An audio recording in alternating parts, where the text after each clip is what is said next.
Jam 6 pagi. Aku keluar dari kamar. Sudah mandi. Aku mau bikin sarapan buat mami mertua. Mami dan Mas Niki tadi setengah 6 pamit mau jalan-jalan pagi keliling komplek. Gegas aku menyiapkan bahan untuk membuat nasi goreng dan telur mata sapi. Kelihatannya sepele ya, cuma nasgor sama telur ceplok.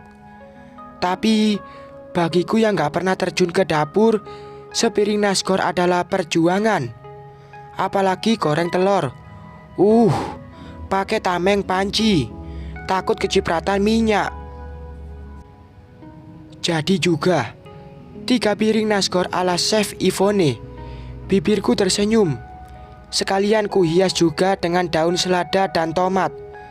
Setelah menata di meja makan, aku masuk kamar buat berdandan. Keluar kamar, kok nasgor buatanku masih utuh ya? Apa Mas Niki dan Mami gak pada makan? Aku mendengar suara Mami dan Mas Niki memasuki rumah.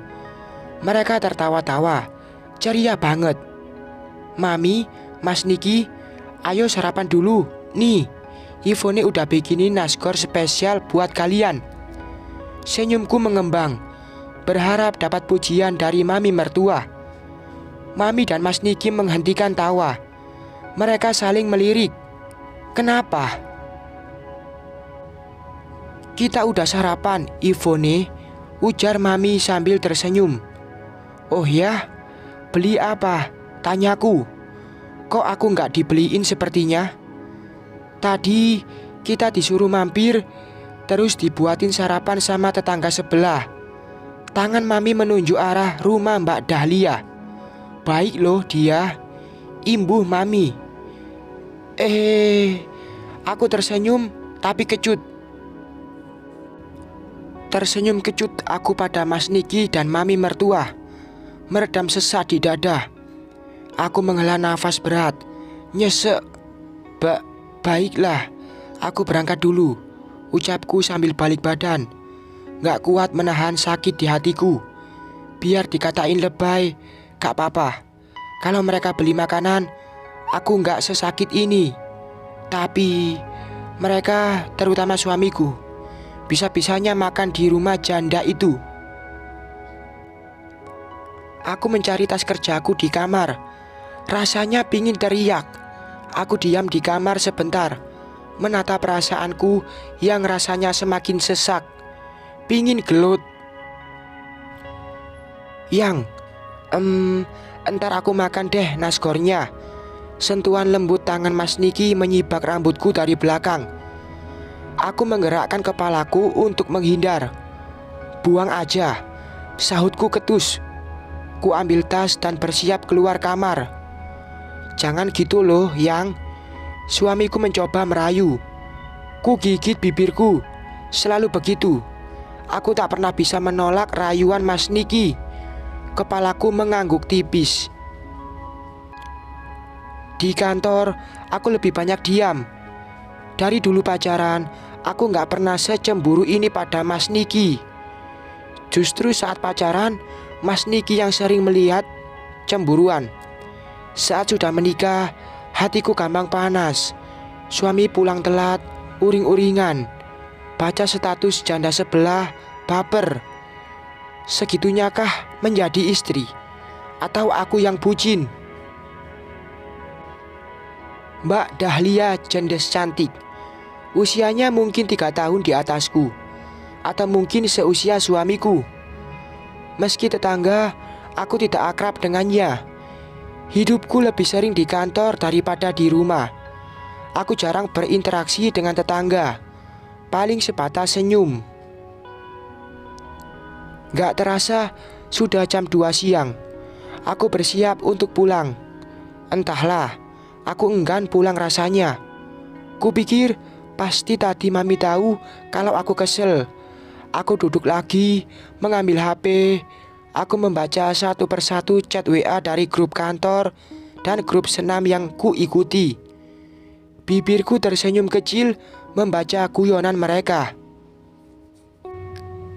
Kebiasaanku yang lain kalau buka WA adalah membaca status orang. Kalau sekarang ini yang sering aku lihat status Mbak Dahlia, yang habis harapan, habis gak bersisa, emo cinta. Itu status Mbak Dahlia tadi pagi. Tanpa dia sebut, aku sudah tahu maksudnya. Kelewatan gak sih kalau aku curiga janda itu suka sama suamiku? Rasanya aku pingin nyamperin Mbak Dahlia, terus bilang, "Jangan dekati suamiku." Tapi kok drama banget ya. Entar dibilang ngelabrak lagi. "Fon, belum pulang?" Juna berhenti di depan pintu ruanganku yang terbuka. Aku menggeleng. Lelaki ganteng itu melangkah masuk dan berdiri di depan mejaku. "Lagi males," jawabku pelan. "Kenapa lagi?" "Gak apa-apa.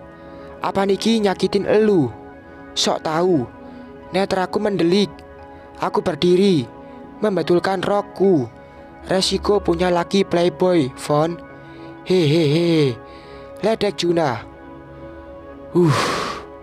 Kuputar bola mataku balas mengejek. "Ayo pulang." Tanganku menarik tangan Juna dan mengajaknya keluar dari ruangan ini. Sampai di rumah masih sore. Jam 4 kurang memasukkan mobil di garasi. Kok aku gak lihat mobil Mas Niki? Mungkin lagi jalan-jalan sama Mami. Ku lanjutkan melangkah masuk rumah. Dari teras aku mendengar suara Mami mertua.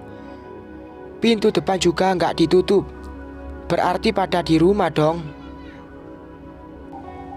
"Sini sama Eyang, jangan jauh-jauh." Dek, Mami ngomong sama siapa? Kok nyebut dirinya Eyang? Gegas aku masuk ke dalam. Mami sedang duduk di karpet ruang keluarga. Ada Naura, anaknya Mbak Dahlia, sedang bersama Mami. Apalagi ini? Ivone sudah pulang. Mami menyapaku yang mematung di sini. Mertuaku itu berdiri, mengambil Naura dan menggendongnya. Mami menghampiriku dengan Naura kecil di gendongannya. Aku masih tetap mematung dengan pikiran traveling kemana-mana. "Mami, kenapa Naura di sini?" Tanyaku dengan heran. Ku tatap manik mata Mami. "Tadi dititipin sama Dahlia.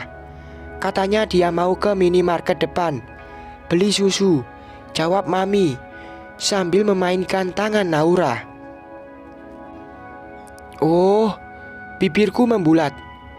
"Mas Niki di mana?" tanyaku saat ingat mobil Mas Niki nggak ada di garasi. "Ngantarin Dahlia, pinjam sebentar, Fon. Entar juga pulang kok," jawab Mami dengan ketawa tanpa dosa. "Jir, laki gua dipinjem. Nggak bisa dibiarin kalau ini."